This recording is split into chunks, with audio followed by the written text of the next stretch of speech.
Hello everyone, welcome back to my channel Telugu audio stories. ముందుగా ఈ channel చూస్తున్నారు, subscribe చేసుకుని లైక్ చేయండి. ఇక స్టోరీలోకి వెళ్తే మూడు ముళ్ళ సాహసం పార్ట్ 3 అనమాట. ఇవాళ చాలా ఇంట్రెస్టింగ్గా ఉండబోతుంది. ఇక మొదలెడదామా? మేజర్, అరుంధతి ఇద్దరు సెలబ్రేషన్లో భాగంగా మాట్లాడుకుంటూ ఉంటారు. ఇక పిల్లలు వెళ్ళి పడుకుంటూ ఉంటారు. అక్కడ బాగుమతిని రాతోడు చూసుకుంటూ ఉంటాడు. ఇక బాగుమతికి మెలక రావడంతో, ఎవర్రా నువ్వు, ఏంటి పని, ఎవరు తీసుకొచ్చారు నన్ను ఇక్కడికి అని రాతోడు రెండు చేతులు వెనక్కి మలుపుతుంది. అమ్మ తల్లే, దండం పెడతారమ్మా, ఎవరమ్మా నువ్వు ఇక్కడ అనాథలాగా పడిపోయి ఉన్నావు అనేసి మా సార్ దయతలిచి వచ్చి చేశాడమ్మా ఈ పని. లేకపోతే నిన్ను ఎవరు కాపాడేవాళ్ళు కాదు. మా సార్ నైట్ అంతా ఉండి చూసుకున్నాడు. మా సార్ కోపిస్తే కానీ నీలా మాత్రం కాదు అని, మా సార్ కంటే ఇంకా కోపిస్లా ఉన్నావు తల్లి నువ్వు అని రాతోడు అనడంతో ఇక బాగుమతి ఇంకా కోపడుతుంది. ఇక నైట్ అంతా చూసుకున్నారా అని, ట్రీట్మెంట్ ఇచ్చారా అనేసి లోపల ఆలోచిస్తూ ఉంటుంది. ఇక సార్ వచ్చే వరకు ఉండమ్మా అని అంటాడు రాతోడు. ఎందుకు నేను వెళ్ళాలి, నేను అనుకున్న పని జరగలేదు, ఇక్కడికి వచ్చిన పని నిరాశ అయిపోయింది, నేను అర్జెంటుగా హైదరాబాద్కి వెళ్ళిపోవాలి, టికెట్ వేసుకున్నాను అనడంతో, మా సార్ వచ్చేదాకా ఉండమ్మా, లేకపోతే నన్ను చంపుతాడు తల్లి అని అంటాడు రాతోడు. నేను ఉండను, మా సార్ మేడం ఇవాళ పెళ్లి రోజు, అందుకే సార్ రాలేదు అనేసి అని అంటాడు.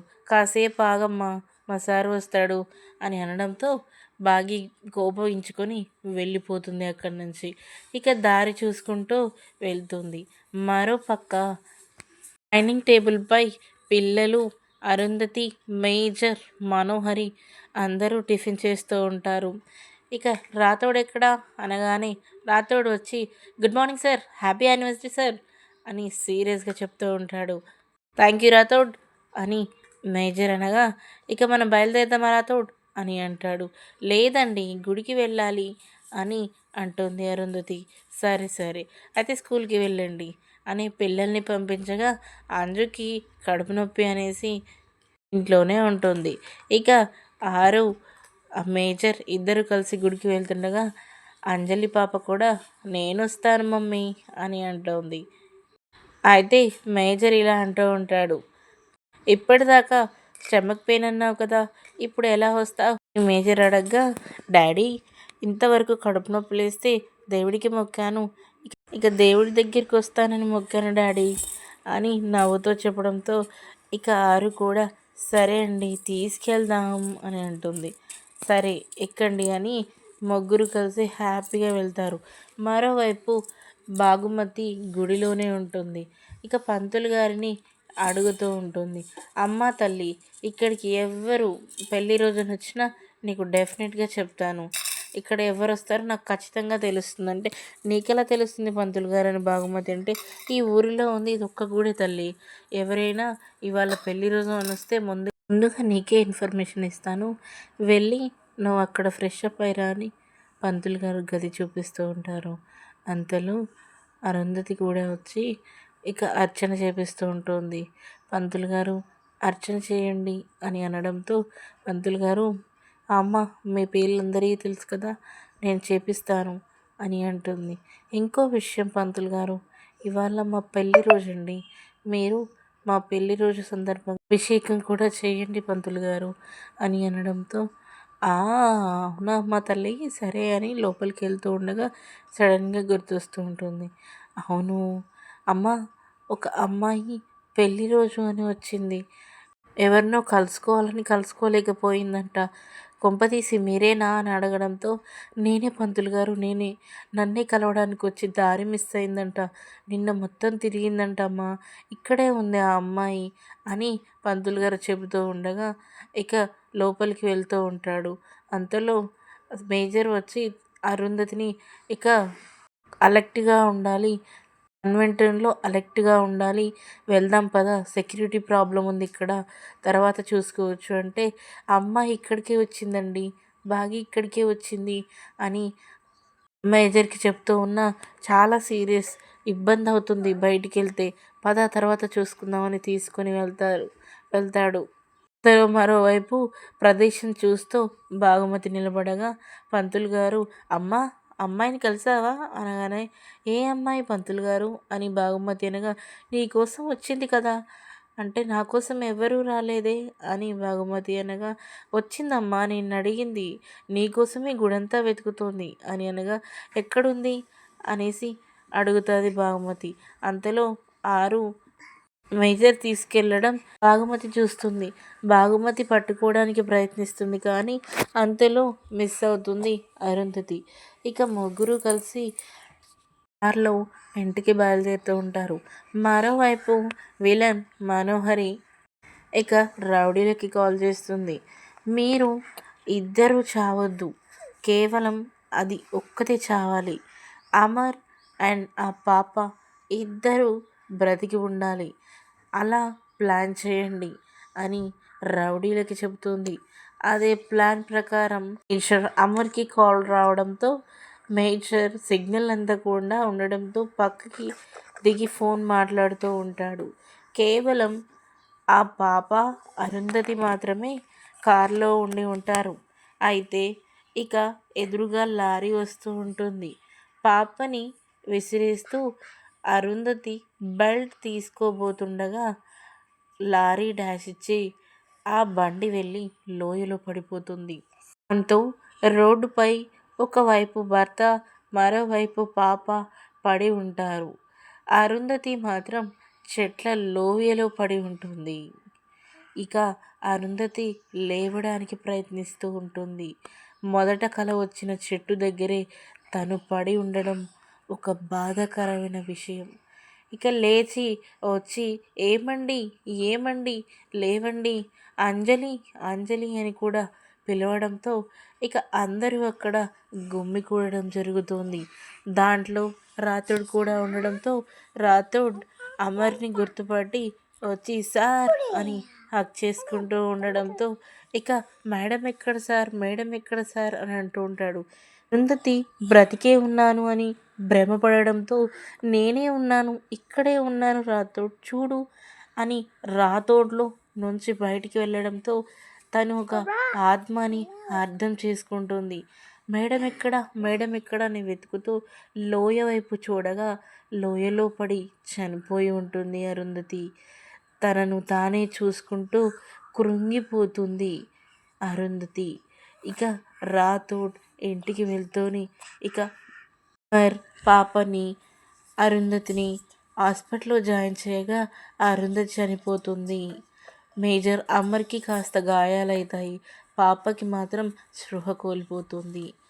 ఇక ఇల్లంతా శోకసంద్రంలో మునగడం ఇంతకంటే బాధాకరమైన విషయం మరొకటి ఉండదు.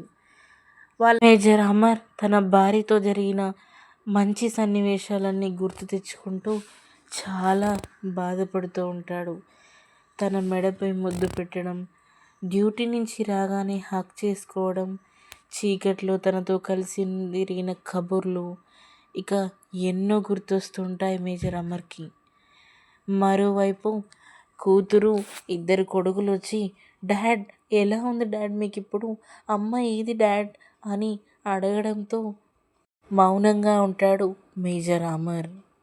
ఇక పిల్లలు, అమ్మ ఐసీలో ఉందా రాథోడ్, అమ్మకి ఏం కాలేదా, కాస్త గాయాలయ్యాయా, అమ్మ లోపలుందా అని బాధపడుతూ ఉంటారు.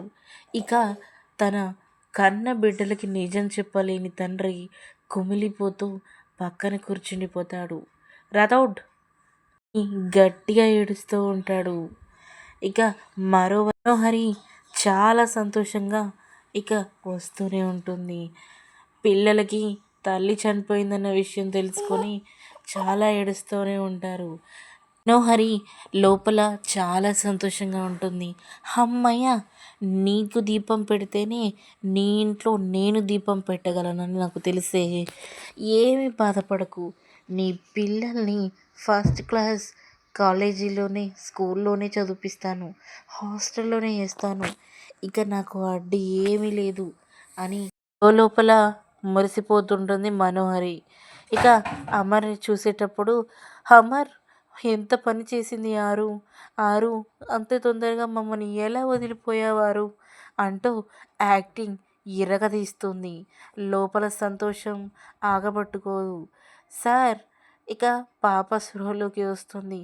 కానీ మేడాన్ని మాత్రం కాపాడలేకపోయాం. మమ్మల్ని క్షమించండి సార్ అని అనడంతో అమర్ ఇంకా బాధలోకి వెళ్తాడు.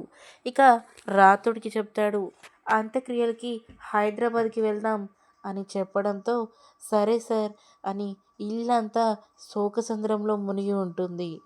ప్రతి ఒక్కరూ ఎంతో బాధగా ఉంటారు. పిల్లలు తల్లిని కోల్పోతారు. మేజర్ అమర్ భార్యని కోల్పోతాడు. ఇంత బాధలో వాళ్ళకి ఏం చేయాలో తోచదు. మరోవైపు ఫ్లైట్లో బాగుమతి హైదరాబాద్కి వెళ్తుంది. దోస్త్ కర్ణతో ఇలా చెప్తూ ఉంటుంది, అంత దూరం వెళ్ళి కూడా మీ వాళ్ళని కలవలేకపోయావే అని అనడంతో ఏమోనే రాసిపెట్టి లేదేమో ఆ అక్కని కలవడం అని బాగుమతి అంటూ ఉంటుంది. ఒక్క ఫోన్ చేస్తే అయిపోయేదేనని అని కరుణ అనడంతో ఏమో నాకంత తోచలేదు అని చెబుతుంది. కరుణ ఏంటే అని అనడంతో నాకు చాలా బాధగా ఉంది కరుణ, ఎందుకే బాగి అని అంటుంది కరుణ. ఏదో సొంత వాళ్ళని కోల్పోయిన ఫీలింగ్ వస్తుంది. ఏదో బాధలో ఉంది. ఆ అక్కకి ఏమైనా అయ్యుండొచ్చా అని అడగడంతో తన ఫ్రెండ్ ఇలా అంటుంది, పిచ్చి కానీ ఆ అక్కకి ఏమైతే సంతోషంగా పిల్ల పాపలతో ఉంటుంది. నువ్వు పిచ్చి పిచ్చి గట్ల ఆలోచనలు పెట్టుకొని మైండ్ గాన ఖరాబ్ చేసుకోకు అని అనడంతో ఆ దారిలోనే ఒక పాడె మోస్తూ దహన సంస్కారానికి తీసుకెళ్తూ ఉంటారు. ఇక అది ఎవరో కాదు, అమర్ పిల్లలు తన కుటుంబం. ఇక వాళ్ళని గమనించని బాగి ఇలా మాట్లాడుతూ ఉంటుందన్నమాట. ఇక అంతటితో కార్యక్రమాలు కంప్లీట్ చేసుకొని నైట్ ఇల్లంతా శోకసంద్రంలో మునిగి ఉంటుంది. మనోహరి మాత్రం సంతోషంగా ఉంటుంది. ఇక ట్విస్ట్ ఏంటంటే మనోహరికి ఇక చుక్కలు చూపించబోతోంది అరుంధతి. తనకి దీపం పెడుతుండగానే తన ఆత్మరూపంలో వచ్చి అరుంధతి మనోహర్ని భయపెడుతూ ఉంటుంది. ఇక ఆ ఇంట్లో పని చేయించుకునే ఒక ఆమెతో ఒక తాంత్రికుడి దగ్గర మంత్రం వేయించుకొని వచ్చింది. గుమ్మంకి కట్టబోతుంది. ఇక అసలు ఏం జరుగుతుందో మనం చూద్దాం. ఇక మనోహరిని భయపెట్టిస్తుందా, పిల్లల కాపలాగా ఉంటుందా, భర్తకి తోడుగా నిలుస్తుందా, అసలు తను లేకుండా ఆ ఇల్లు ఎలా గడుస్తుంది అనేది మనం తదుపరి ఎపిసోడ్లో ఖచ్చితంగా తెలుసుకుందాం. చిన్న లైక్ ఇచ్చి ఈ స్టోరీ మీకు నచ్చినట్టయితే కామెంట్ కూడా చేయండి. Please do subscribe. Thank you for watching.